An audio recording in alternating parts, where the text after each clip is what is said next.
Debbie Magnesi, Assistant Dean of Development at the Business School. And it's my team that is driving this speaker series as a way to engage our community during a time of physical distancing.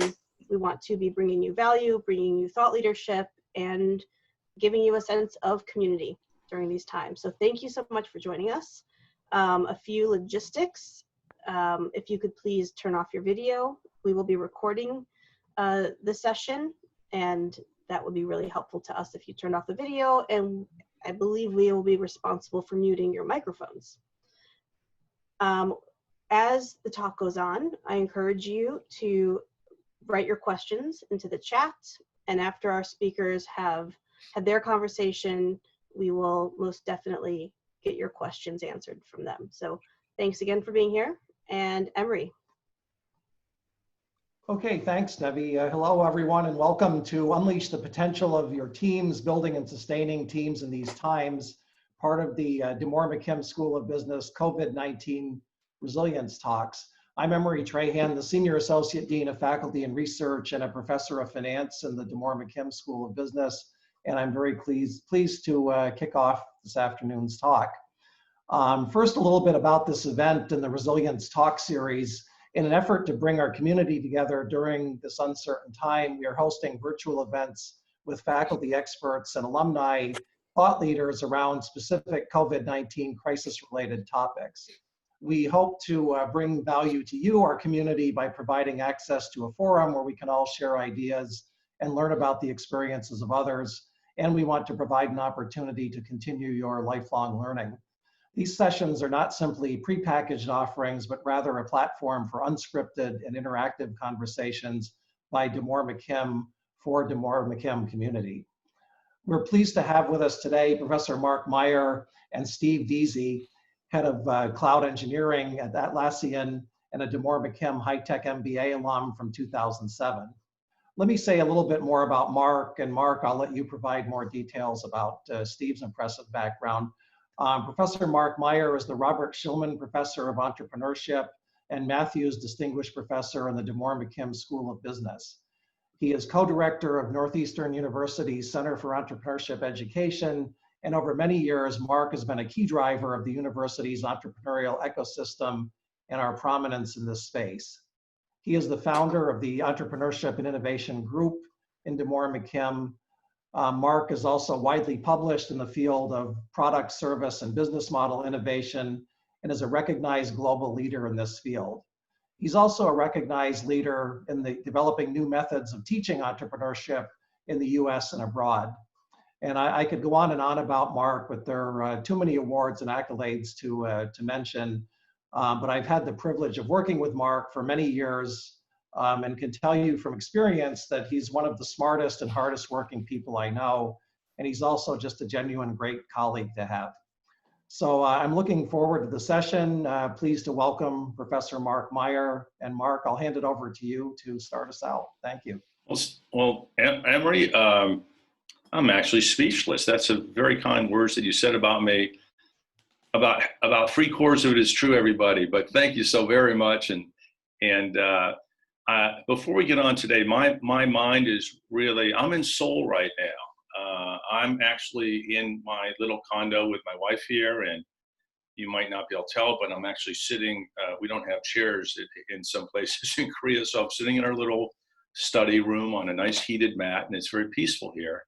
And the word is very peaceful and very mindful when I read the news and talk to all my kids and my family out back home about what a terrible, stressful time this is, and my feelings and heart go out to that, and the need for everybody to come together, just not in politics, but in business and in university and community.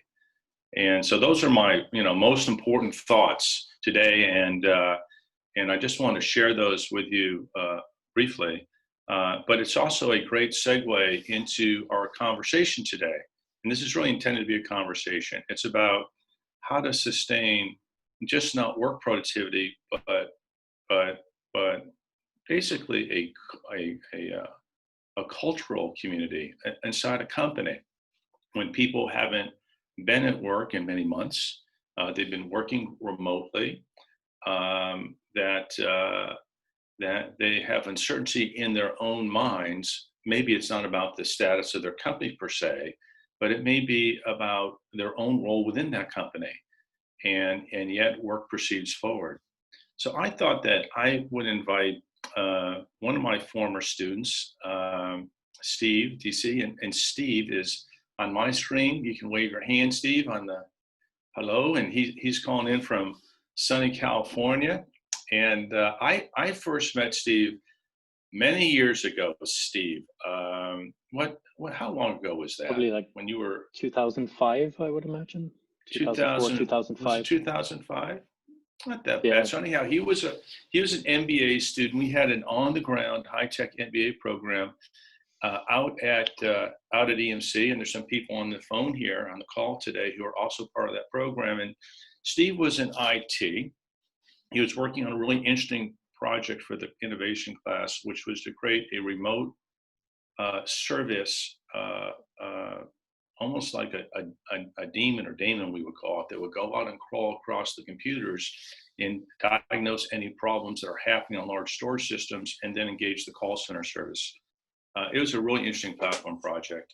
He also, as you'll hear later, had a great accent, the best in the whole class, better than Mike Cullen, who's on the phone as well, who comes from the New York area. And we had a lot of fun in this class. And then, like many other EMC people, he headed off to better weather and he joined VMware.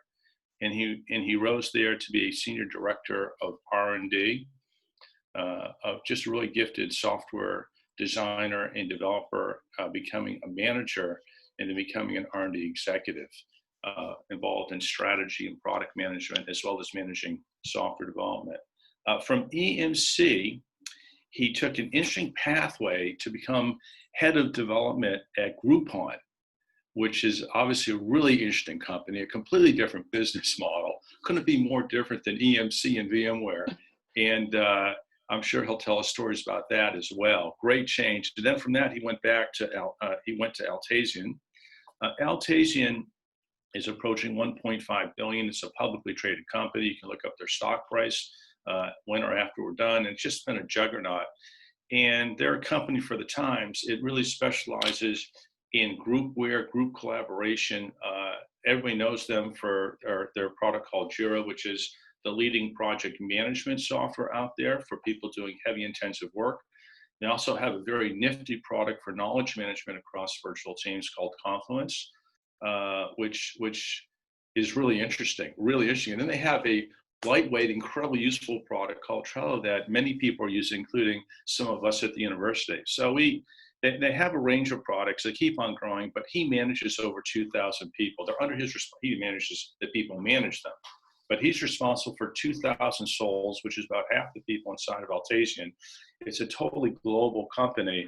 And essentially, they have to eat their own cooking in this time and age. And from that, improve their software and then provide it to the, many companies around the world. Steve, I teach many virtual classes. We have people in India, Asia, all over, and they're all using your project management software for their various activities. They're all in the development sort of environment.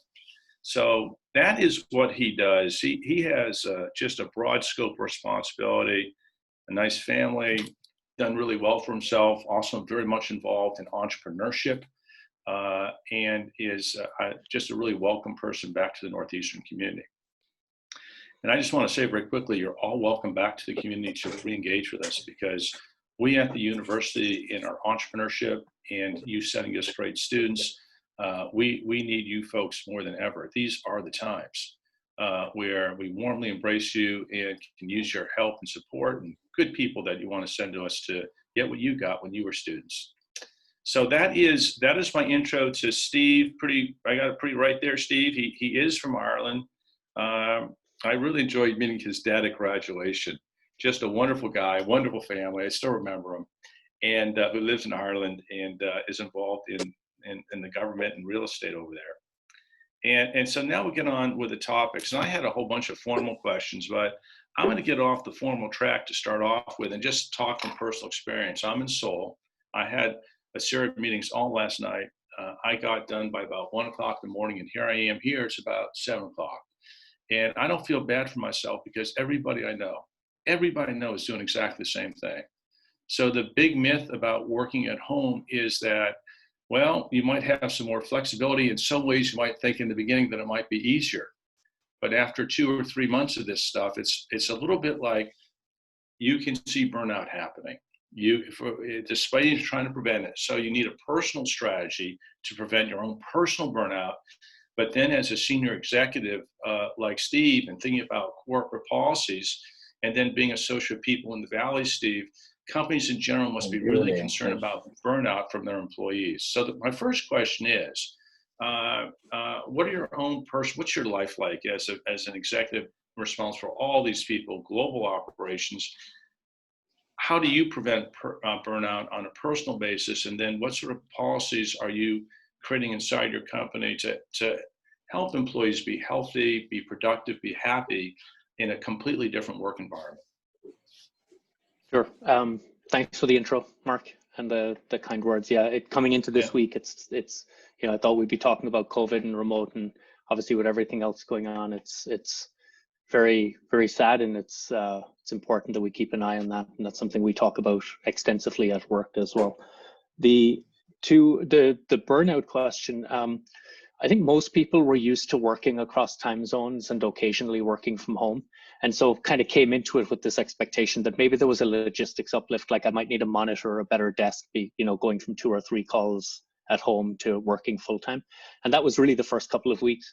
After that, what we found then was people really kind of had to adapt to their new normal. And there wasn't one that we could apply across the organization. So in different countries, they were in different stages of shelter in place. Some folks had different family commitments as kids transitioned to working from home, or pets didn't have anyone to take care of them, or looking after parents with, care situations changing so quickly. And so what we did was we initially focused and tried to make it very clear to our team that their well-being and health was the primary priority. That was the first thing to take care of. And so if it ever came down to a call between doing some work or taking care of family or taking care of that situation, it was kind of a carte blanche statement that everyone should take care of themselves and their family first. And people generally kind of appreciated that message being reiterated over and over again, because it did give folks the freedom to figure out what would work for them. Personally, what I've tried to do is I do a lot of work with Australia, which from here I'm in Mountain View. 9 a.m. in Australia is 4 p.m. here, so you kind of stretch the day on both ends. So what I try to do is I work the day. I generally drop off between 6 and 6:30 to send dinner, kid time, take some time with the family, and then if I need to, at the moment we're in our annual planning cycle, which is awesome given all the other things that are going on. I'll generally be back online for a couple of hours, a few nights a week if I need to. So I try to create that gap in the middle. And then the other thing we try to do is where there's windows of quiet, let's say a Friday afternoon or some mornings, taking an hour or two there to go and spend with the kids. My wife isn't working, but I have 2 kids one is in 2nd grade, she's nearly 8. And so homeschooling is a thing. It takes time, it takes investment. And so trying to kind of balance for each other. What some folks at work have done is they have altered their hours. So in some cases, one person will work in the morning and a partner will work in the afternoon. Some people are doing day on, day off. And again, what we've been trying to reiterate is figure out what works for you. And the key really from a team perspective is that communication, to let your team know what to expect from you. So that it gives you the opportunity to set boundaries and set expectations without feeling like you're letting people down. Where people really get stressed is if they feel like they're trying to do 2 jobs, but you're not really doing either well. And so having that release of being able to say, figure out what works, make sure that you're kind of in touch with your team so they know what to expect, and then kind of roll forward from there. What we haven't done is we haven't looked across the org and said, if you're doing, as an engineer, you do a lot of planning, right? Capacity planning and execution planning. We have not set guidelines like, hey, take a universal 10% productivity deduction from the team to account for COVID. We've said, assume that each team is a little bit different. Each team has to deal with different realities. And so each team can come up with what works for them, knowing that they have the support to make that work. In software development, Steve, you know, we come from that history of from monthly builds to weekly builds to daily builds, a much faster pace of development. In terms of team meetings, you know, software folks are kind of, you set up a plan and then you just work and you build, you work, you build, you work with just one or two people. And the larger team meetings don't happen as frequently. Have you developed or come up with an approach in terms of some minimal frequency or regularity which the larger team gets together and just resyncs on where they are and where they're going? And is it, and what is the frequency of that in terms of what you're doing, Altassian? So I'd say within the individual teams, like if you have an engineering team with a designer and a product manager, it's the same rituals that they would have had before. So they're doing the daily stand-ups, the sprint planning, etc. We do quarterly and annual planning then, where we're trying to set things like we work with the OKR process, and so setting KRs and measuring those. On one side, what we've stepped up is the number of communication, broad communication. So we have site level weekly town halls for half an hour just to give an update. We've stepped up the global town hall, so we do a company town hall once a week where there's updates from the founders on what's happening, some changes we've made to the support processes, and then some just business level updates. So there's kind of a general amping up of the broad communication. Within the teams, what they're trying to do is, and what a lot of teams have done successfully, is dialing up the social aspect of things. So some teams on a Friday will have a virtual beer, or they'll have a games day, or one thing we found was that we have a lot of workplace, our team is called Workplace Experience, that take care of like everything from facilities to events, and we have a very active team there. We actually started introducing some stress on teams because on one hand, we started dialing up the number of social events that people could attend and the wellness events and all of these things. And people felt that they were getting crunched on the other side, where they weren't actually dialing down any of the team rituals. So you still had to do your stand-up, you still had to do your work. And so you've actually added a bunch of things to the calendar, well-intentioned. And so we're reflecting on that right now and looking at ways to bring some of the wellness events into the team rituals. So instead of saying I have 5 stand-ups a week and then somehow I'll fit in a wellness session on Zoom, we're seeing if we can bring the wellness session into one of the 5 stand-ups. So it doesn't become additive to your day, it actually becomes integrated. And because we were finding that people they wanted to attend, but at the same time, there's no relief from your work, or there's no relief from trying to get things done, and people felt in that crunch. And so, you know, watching out for those well-intentioned ideas that actually unintentionally create stress on teams. Interesting. And what new wellness programs did you introduce? Were there any new ones for this virtual environment that sort of made sense that you gave a whirl?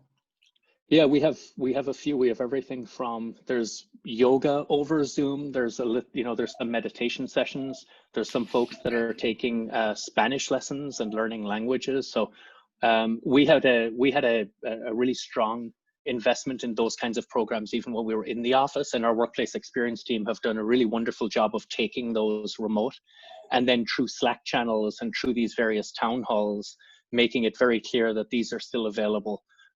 They're still there for people to take advantage of, and then actively encouraging people to participate so that it's not seen as, oh, I'm taking time off work if I'm trying to, attend a wellness class, for example. It's actually a good thing, and that's something that people should be thinking about. That's a great idea, and you also have to think about time zones. So it just can't be one fixed time a day. You have to have a couple, don't you, to cover your bases? For sure. I mean, we have our main dev centers are in the Bay Area, Sydney, and in India, but we have offices then all over the world, including Europe, all over Southeast Asia, with some support centers and other eng centers. And so very conscious of time zones. And I mean, with Zoom, it somewhat works, especially with the, people's new work schedules, to have those options throughout the day. So we target the communications to the local time zone, but anyone can dial in from any time zone. So there's kind of a common set of calendars that you can look up to see what's happening at any time. Yeah. So another question that, and I want everybody to, type in any questions that you have into the chat window. You open up the chat window at the bottom of your Zoom screen, and just type them in, and we'll relay them to Steve. I've talked with you a couple times in preparation for this meeting, and it's really quiet today, Steve. Nobody's coming in the door. You must have told them to stay out. But, you know, dog, ghosts, kids, whatever, because you're homeschooling your young children.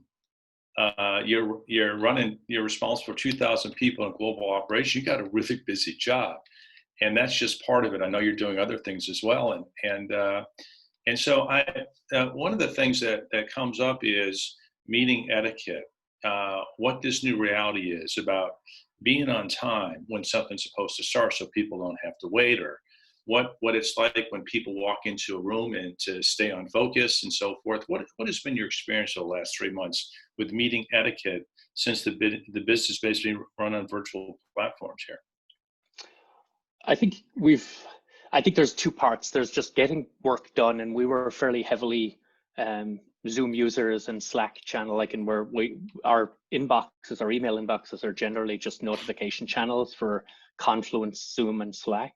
Yeah. So in that regard, it was okay. The other thing we relied on is Trello.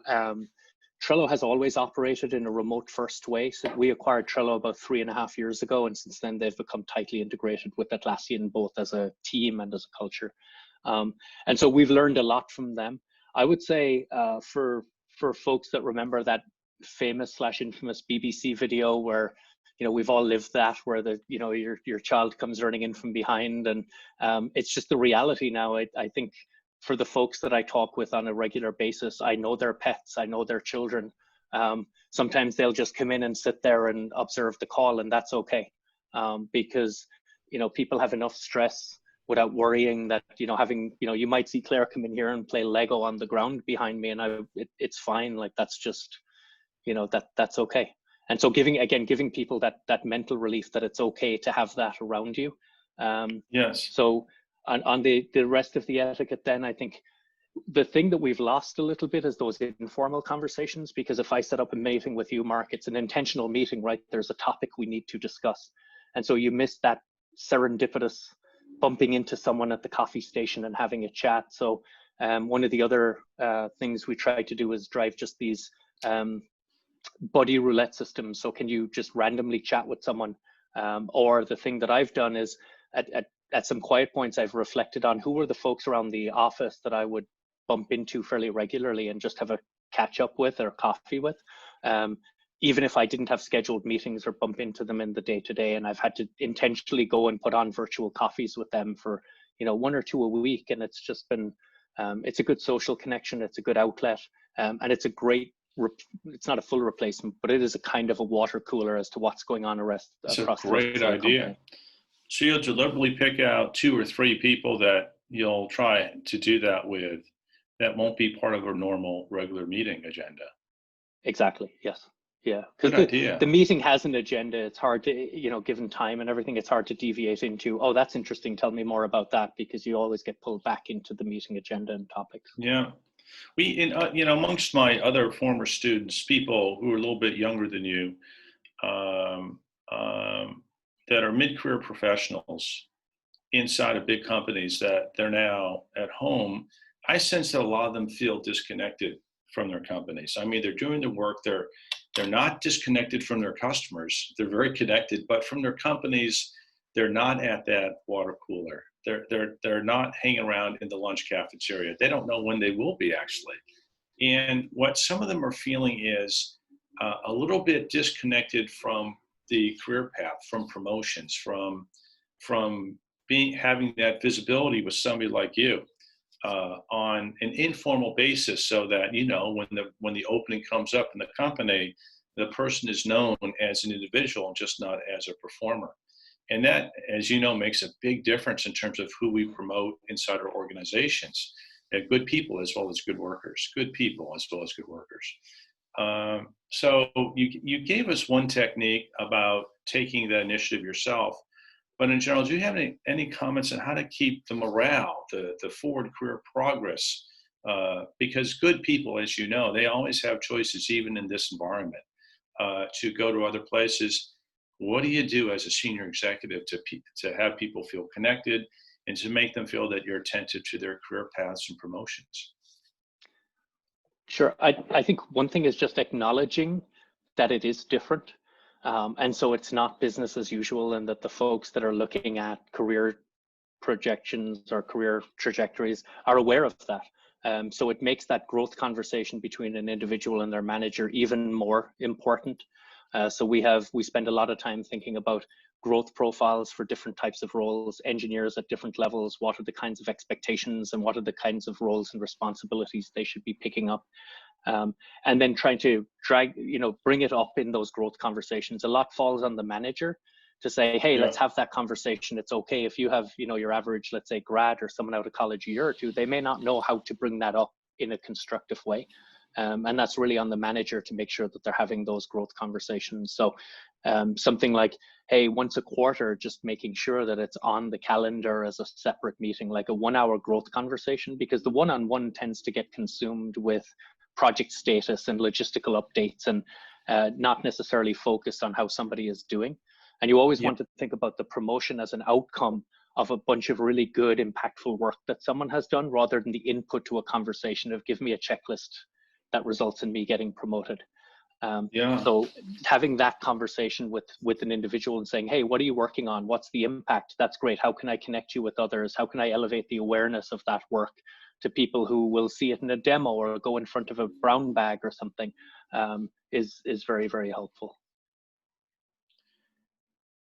It makes me think that in most companies that I've been involved with professionally, the HR department has typically been a process manager, a transactional unit, and not a strategic unit per se, even though we all know that people are the most important part of any company, particularly a software company, right? Particularly a software company. Have you seen your HR department, Altassian? They must be working hard. But have you seen the conversations with them become somewhat different than policies and transactional and standard things that HR groups do in big companies? For sure.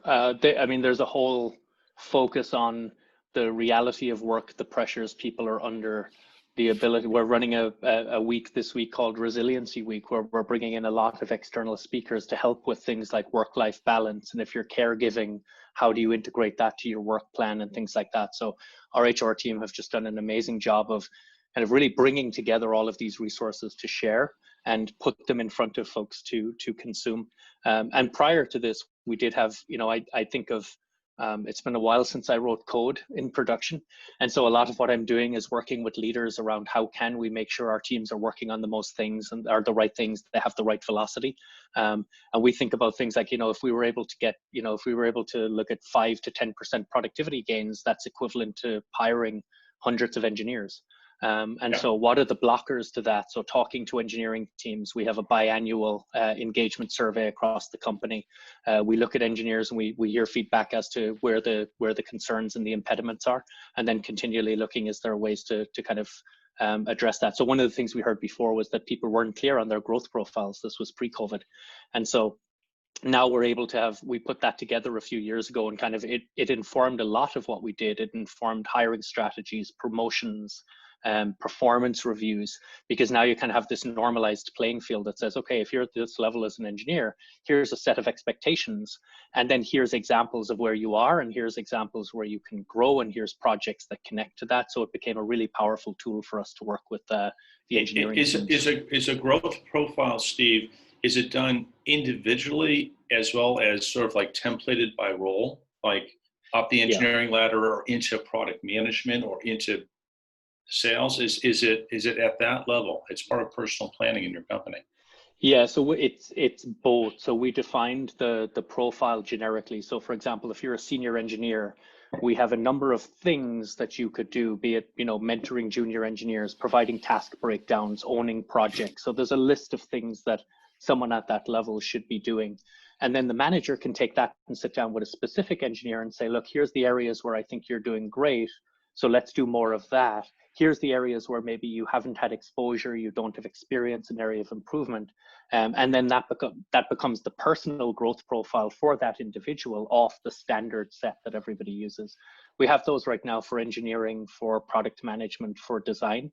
and we're looking at rolling them out to other parts of the org as well. And that was a partnership between engineering and HR to really kind of bring that forward. Yeah, that's very that's a great idea.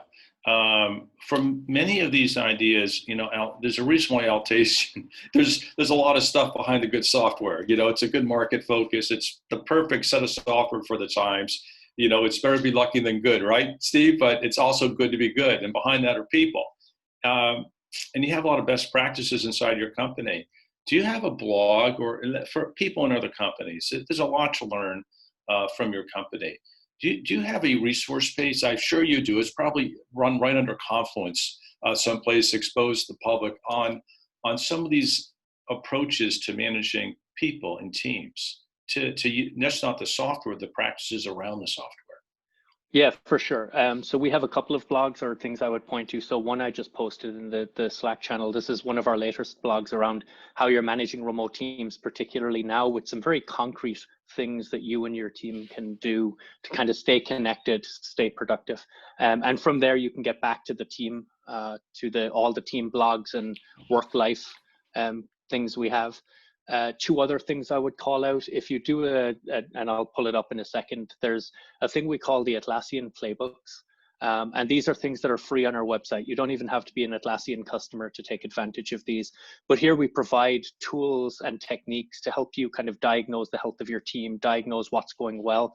And then for areas that you want to improve, there's specific plays, we call them, that you can run. So one of them is roles and responsibilities. We call them health monitors. And in there, if you have a team of anything from 7 to 70, you can do a health monitor. And it gives you a very quick sense of how aligned your team are on what's going well, maybe where there's some gaps, and then where the gaps are common, there's associated tools and actions that say, okay, here's what you can do to address that. And so it gives you a tool you can use within your team. And over time, you can address the hot spots and see them flip back to areas of strength, and then just continually kind of dial up your team. So that's the second one, and I'll post it in the channel here in a second. Yeah, I think I'm going to use that myself. Yeah, go ahead, Steve. It's really good. And then the third one is we recently launched a podcast called Teamistry, where we go and interview some folks around like team-based projects across history. And so there's, we were very proud this weekend with all the SpaceX stuff launching, where SpaceX is actually a big customer of ours, and they use it to run a lot of their internal processes and tools. And so we try not to lose sight of the fact that our customers don't come to work to use tools or use productivity tools. They're trying to get work done and change the world. And so how can we enable them and kind of share in that celebration? So the Teamistry podcast is not about our customers. It just actually gets to interview some people that you might not otherwise hear from, talking about some really cool team-based achievements. And it's wherever podcasts are. I'll drop the link in there as well. Why don't you take a second to type those in, and I'll tee up the next question. Those are really useful resources, Steve. That's great. The other question that came up when I checked around a little bit with people for this podcast, we have a bunch of folks who are engineers like yourself, and then a number of them, they try to make a career transition into product management to have more direct customer interaction. And the question came up in a time period when you're not allowed to visit customers actually anymore and have that heart-to-heart, belly-to-belly sort of interaction to understand their latent needs, their real frustrations, what's really driving them kind of batty in their current jobs, and how your software can improve it. What's that like now in the age of companies being shut down and everything having to be virtual? Do you find any change in the intensity of product management, your product teams, or is it pretty much just going on? They knew the people before the shutdown, and they have relationships, and they continue that intensity online, and things are just proceeding on track in terms of the innovation side, the customer-focused innovation side of things for your company. What's that like now? It's definitely putting a premium on the research channels that you have and the customer feedback. So a few that we think about, right? One is, we do regular in-product surveys around what people like, what they don't like, and we look at that both, in depth as well as sentiment analysis. We look at customer support tickets. We talk to our partners. A lot of our sales come through channel partners, and so we'll work with the channel to understand what they're hearing from their customers. For the teams that really live and breathe research, they set up research sessions like this over Zoom, and they've been adopting to a new world of tooling. And in some cases, it's been helpful because they can now get to customers that they otherwise wouldn't have been able to because they're not in the local region. And it has become a level playing field for some of that. And the other part is we get to observe, how people are, one of the conversation channels in Zoom, it becomes much more, sequential rather than parallel. You can't have 3 or 4 people talking. And so it really becomes kind of the quality of that feedback and how quickly you can kind of build that with the customer. So we're still doing research. We're still taking feedback from, through all the in-app channels. We send out surveys and get feedback from that. And then that directly informs a lot of our product management roadmaps, because we do rely on people buying our software rather than sales folks selling it. And so we have to be in tune with what customers need and what our end users want. Otherwise we're just not providing enough value to stay where we are. Yeah, interesting. So the pace of your product cycles, is it hasn't slowed down any? It's still, is it quarterly sort of releases? Is it, what's the frequency of the pace of development now of releasing new versions? So on the cloud side, which I'm running across the products that I have, we're probably doing, I actually pulled up the number there yesterday, 1 second. It's in the hundreds a day. So we have, we have we have a lot of service-oriented architecture, and so a lot of what's happening in production is a lot of independent services that can deploy independently, and most teams have moved to near continuous deployment. So we're looking at hundreds of production deployments a day, and then over the top of that, you have feature flags and experiments that are being changed. So the pace hasn't slowed down in terms of the deployment velocities. What we are looking into is, are there less things going into the deploys? So instead of having, let's say, 10 pull requests committed, commits going in, is there now 7 or 8 and things like that? We're experimenting with, there's a lot of metrics starting to emerge in the agile space. So one we're looking at is cycle time in particular. There's a great book called Accelerate that talks about the metrics in an agile world and in a high-paced, service-oriented environment, what metrics to care about. We've spent a lot of time thinking about engineering effectiveness. So there's really 2 dimensions. There's one is, are you delivering on your commitments? And then there's one is, are you moving fast enough? Is there velocity? And there's different metrics to look at there. And so we're right now starting to spend a lot of time thinking about cycle time as a key metric that will give us an indication of, from a point where a story lands in a backlog to the point where it ships in production, what is that duration and what can we do to reduce it so that things move faster?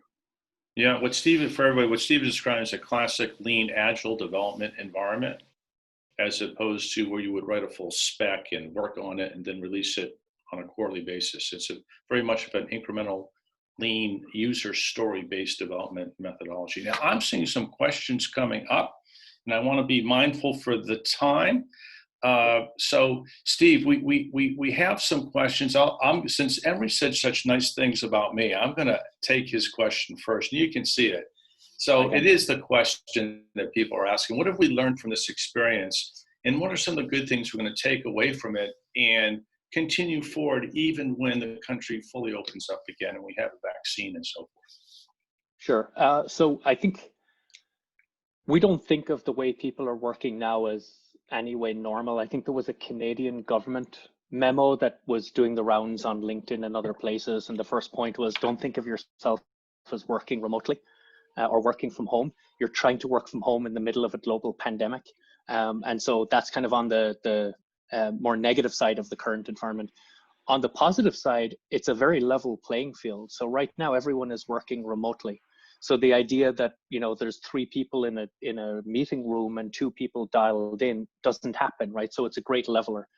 So we're reflecting on that. We have a lot of feedback from individual contributors, engineers that say, I really appreciate the ability to do deep work and focus. So we're looking at to answer your question directly, Emery, how do I see management of the teams changing? I don't know, but we know it will. So right now we're trying to map out what are those possible models. There's one model that is we just go back to the way we were before. That seems highly unlikely. There's another model, which is we go towards a hybrid approach where we would still have offices as a center of gravity, and maybe some teams come in on a partial basis, and you flip from having, let's say, named desks for everybody to having like common areas, almost like a co-working space that's for your company. And so in that regard, you try to take advantage of the physical time together with whiteboards and everything for maybe a couple of days a week, and then go, work from home the other days for the deep work. And then on the other end of the spectrum is, where you go fully remote, either as a part of the company or as the full company. What we're seeing is the companies that are going full remote right now, like you'll have heard of, Stripe are putting a lot of investment in this.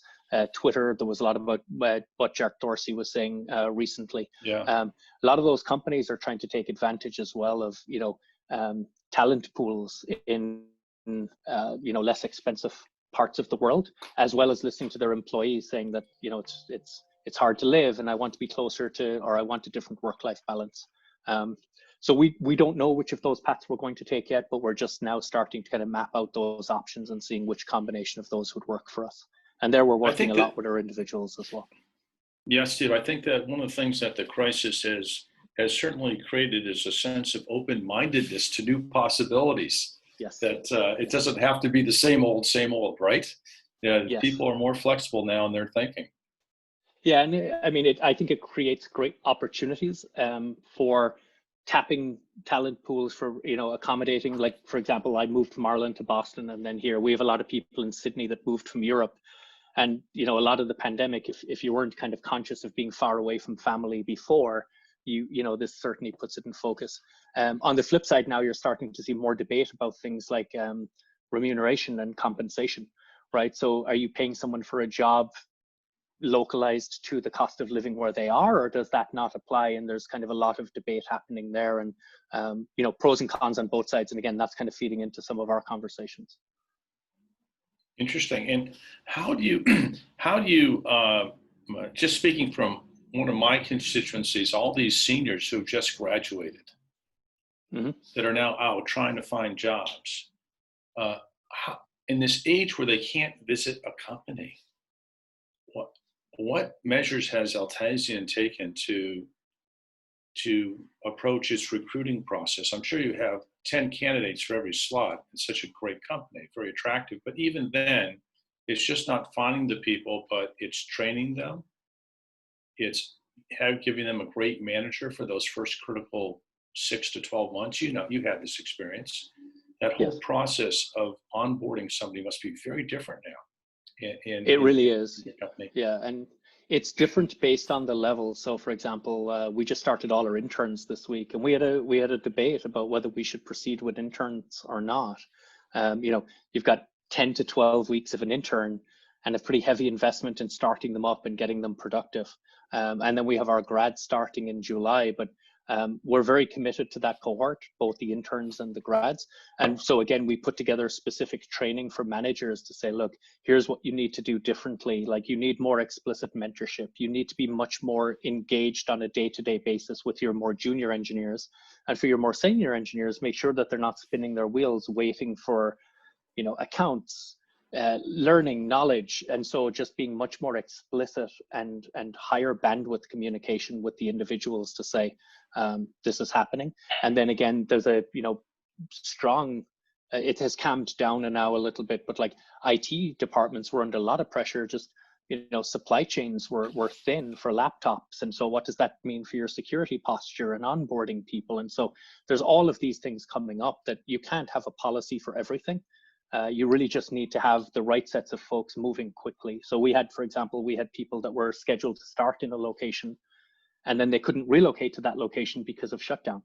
What do you do? They're now employees of yours, but they haven't started yet.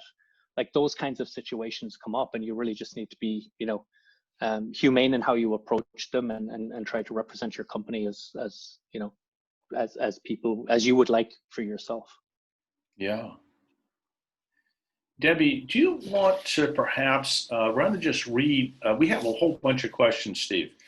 So Okay. Debbie, by the way, I've learned a lot myself personally. This has been a wonderful conversation, Steve. But now let's open it up to some of the other people. And Debbie, you can either read the questions or you can invite somebody to unmute themselves and put on their video so they can talk to Steve directly.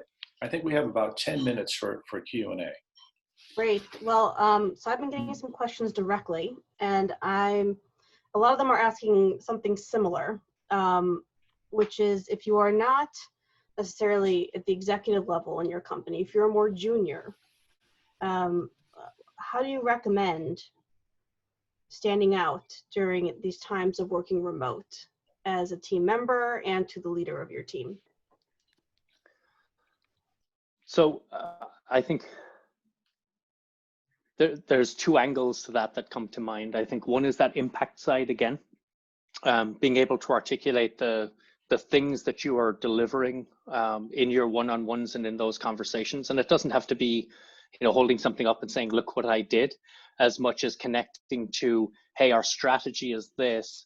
I think this is what we should do. And then in following weeks, I followed through and I gave these, I delivered these things. So if it's a point in time, it's not as impactful as kind of plotting out this is what I think is important. I'm going to do the thing. I'm doing the thing. I did the thing. Like that story, that narrative and story arc really kind of helps project you. And it also gives you the opportunity to take feedback as you go, because you might not be aware of some other priority that's coming in through annual planning. And you might be about to sink a bunch of work into something that might not be as important this month as it was last month. So being open about that, I think, just so you're kind of connecting the work you're doing on a continuous basis. And then looking for opportunities to share. So we have a heavy internal blogging culture. So, you don't want to be in a company where everyone is a social media warrior, but at the same time, if there's things you can write that are actually impactful for your team, like, hey, I learned this and it might apply to you in how your teams work, in remote work, could be technical, like here's something I improved that maybe others could benefit from. That's a way also to kind of amplify your profile across the org. And then just, offer to do town halls, offer to speak at a team meeting, offer to take on some additional, again, time and permitting, showing that initiative to kind of go above and beyond. That's great. I have another question. What has surprised you both positively and negatively about this period of working remotely? Positive surprises, I think, are just how understanding everyone is of, you can anticipate it, but then when you're in it, just the ability to help each other out and, appreciate the conditions that everyone is working under. I think the negative surprise continues to be the uncertainty, where, each month or each 6 weeks that go by, there's something that happens in one part of the world that creates a situation that, you're trying to provide guidance, but it's really hard to speak in absolutes. So I would say the negative surprise is being unable to be concrete and plan, and that into that uncertainty then creeps some discomfort for teams. So what we've tried to do is pitch things out a couple of months ahead and say, look, the office is closed for the next 2 months and we'll revisit at this date. And that gives people certainty around their life and their work and their schedules and everything else. And then on that date, you follow up with the next update. And just acknowledging that if things change, we'll be back. But as of now, that's a plan of record that you can really depend on and assume. I think what this shows, Debbie, is, and for everybody, it shows, you have certain company cultures where it's very much a top-down culture and rather traditional and conventional. And there's not a lot of give around those norms and that career pathing. What we see in your company, Steve, is you folks, your team really push yourselves into the employee's shoes, which is the right way to do it.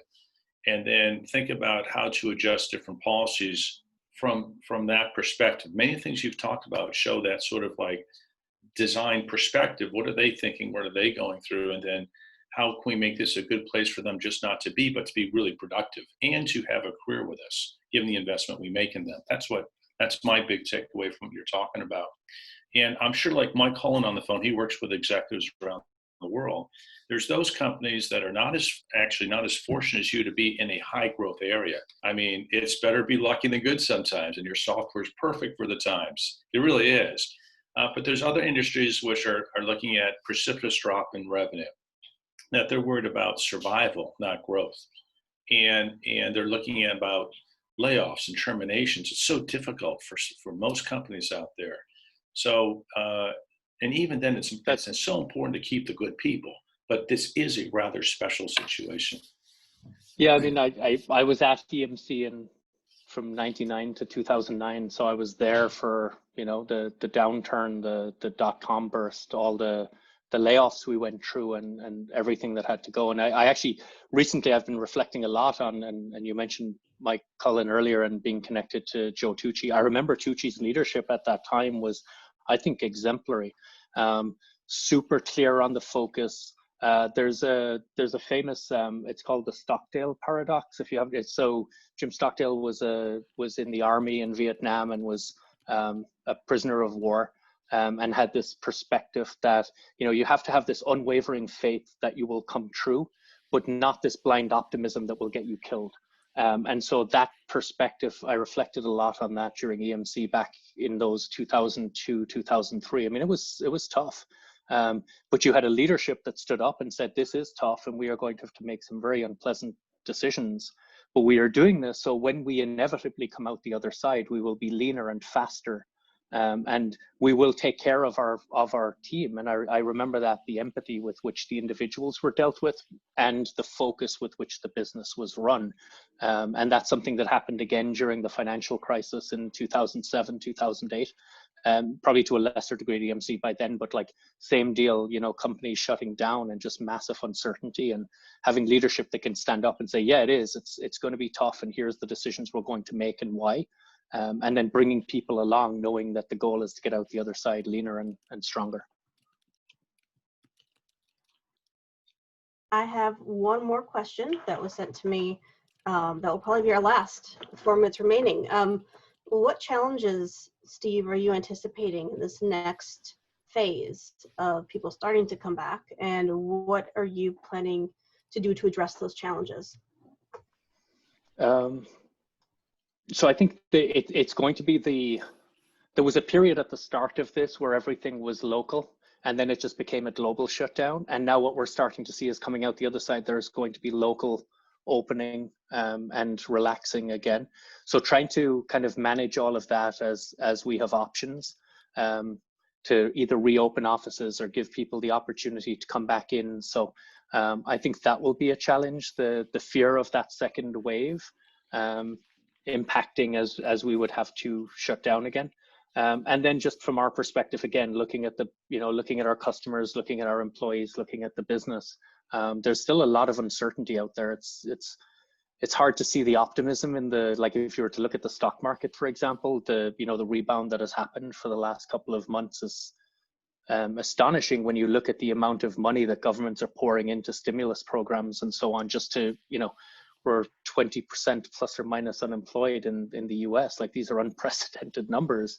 And so all of those things at macro and micro level are going to feed into these decisions that we have to make. And again, I think it comes back to acknowledging the uncertainty, having a path through it, but then being comfortable with course correcting as new information comes to light. And I think, Steve, and perhaps the way to wrap this up is that it is all the more important to be really kind and understanding and just plain nice to young people who are coming out of school. They have no idea what's happening. One of the things I do, Steve, is I pro bono, I teach a type of Korean yoga meditation program, which is wonderful, twice a week. Just take it on Zoom and we have this virtual meditation. And my students are people from every country in the world who are Northeastern students, many of whom are back home. Some are like in Boston, and they're doing it either in their parents' basements or in their dormitories with all sorts of stuff going around. And I sense and I feel their height of tension and uncertainty. So a real active leadership and kindness for everybody on this phone is to show what Steve said, that courage, that conviction. You lived through EMC.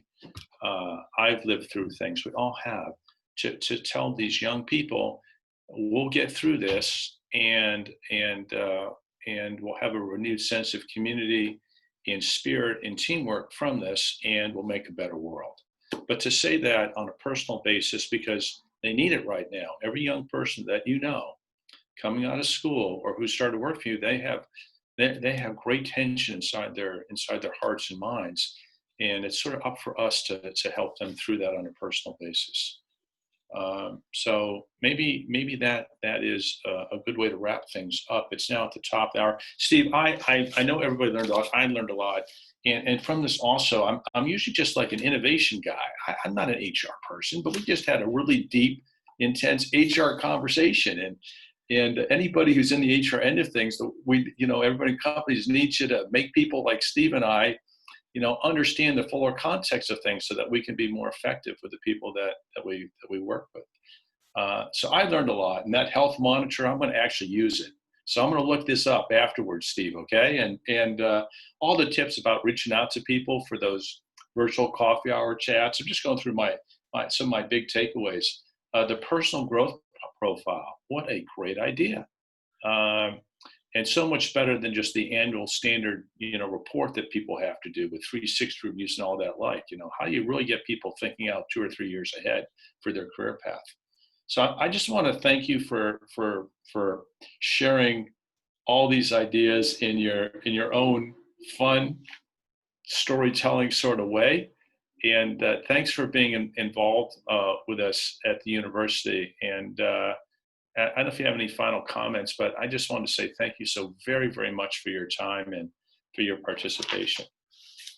Thanks, Mark. Great to, and appreciate folks dialing in as well. I know no one's sitting around doing nothing. So if there's other stuff, follow up. I think Mark had his email there. Hit me up on LinkedIn or anything. Happy to chat. But this was a lot of fun. Thank you. And I will just echo what so many are saying in the group chat, that thank you to both of you, Steve and to Mark, for leading this session. It was fantastic. And thank you all for joining us. Have a great evening. Thanks, Debbie. Thanks for organizing. Bye. Thank you so much. Thank you.